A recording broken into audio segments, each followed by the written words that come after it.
муҳимтарин рӯйдоди футбол дар арафаи солгарди истиқлол. дар ин 30 сол барои аввалин бор дастаи футболи тоҷик тавонист дар бонуфузтарин мусобиқаи қораи Лигаи Чемпионҳои Осиё иштирок намояд ва дарҳол ба плей-офф роҳ хат бигирад. ҳамакнун бо ҳимояти ҳаводорони сершумор дастаи истиқлол ҳадаф дорад ба марҳилаи баъдӣ роҳ ёбад. бар муқобили тими қудратманди Осиё финалисти соли гузашта дастаи Персеполиси Эрон дастгирии мухлисон аҳамияти зиёд дорад.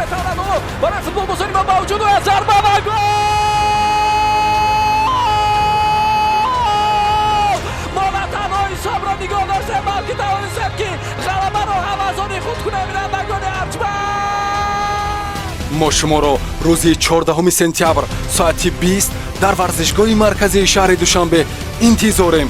чиптаҳоро метавонед аз хазинаи варзишгоҳ дастрас намоед.